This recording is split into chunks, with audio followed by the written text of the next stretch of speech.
വ്രതശുദ്ധിക്കൊപ്പം രുചി വൈവിധ്യങ്ങളുടെ കൂടി നാളുകളാണ് റമദാൻ. നോമ്പുതുറയിലെ പ്രധാന വിഭവമാണ് സമൂസ. മൈദ മാവിൽ കുഴച്ചെടുത്ത ഷീറ്റുകളിൽ പച്ചക്കറിയോ മാംസ മസാലകളോ ചേർത്ത് ത്രികോണാകൃതിയിൽ ചുരുട്ടി എണ്ണയിൽ പൊരിച്ചെടുത്താണ് സമൂസ തയ്യാറാക്കുന്നത്. സ്വാദിഷ്ടമായ രുചിയും സൗകര്യവും കൊണ്ട് ഏറെ ജനപ്രിയ വിഭവമായി സമൂസ മാറിക്കഴിഞ്ഞിരിക്കുന്നു. ലഘുഭക്ഷണമായോ അപ്പറ്റൈസറായോ ഒക്കെ ഉപയോഗിക്കുന്ന സമൂസ 13-ാം നൂറ്റാണ്ട് മുതൽ ഇന്ത്യയിൽ പ്രചാരം നേടിയിരുന്നു. അമീർ ഖുസ്രുവിൻ്റെ ചരിത്രശേഖരത്തിലും ഇബ്നു ബത്തൂത്തയുടെ സഞ്ചാര സാഹിത്യത്തിലുമൊക്കെ സമൂസ സ്ഥാനം പിടിച്ചിട്ടുണ്ട്.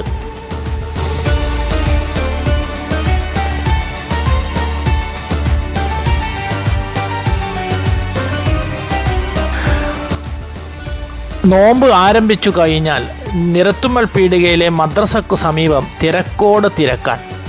നാദാപുരം മണ്ഡലത്തിൻ്റെ വിവിധ ഭാഗങ്ങളിൽ സമൂസ എത്തിക്കുന്നത് ഇവിടെ നിന്നാണ്.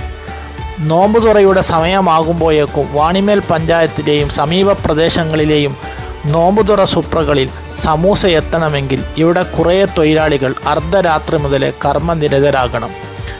മൈദ മാവൊരുക്കി സവാള അരഞ്ഞ് ഷീറ്റിൽ നിറച്ച് എണ്ണയിലിട്ട് പൊരിച്ചെടുക്കാൻ പുലർച്ചെ മുതലേയുള്ള ജോലികളുണ്ട്. തലേന്ന് തന്നെ തുടങ്ങുന്നു ഈ ജോലികൾ. ആദ്യം സമൂസക്കായുള്ള ഷീറ്റുകൾ നിവർത്തി വെക്കണം. കൂട്ട് ഷീറ്റിൽ നിറച്ച് നേരെ തിളക്കുന്ന എണ്ണയിലേക്ക്.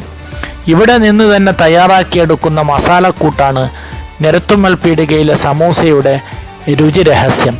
ദിവസവും 3000-ലേറെ സമൂസകൾ ഇവിടെ നിന്ന് ചിലവാകുന്നുണ്ട്. ഒറ്റക്കടിക്കുള്ള നാനോ സമൂസയും ധാരാളം ചിലവാകുന്നുണ്ടെന്ന് സമൂസ വ്യാപാരികളായ KC അഷ്റഫും PP റാഷിദും പറഞ്ഞു.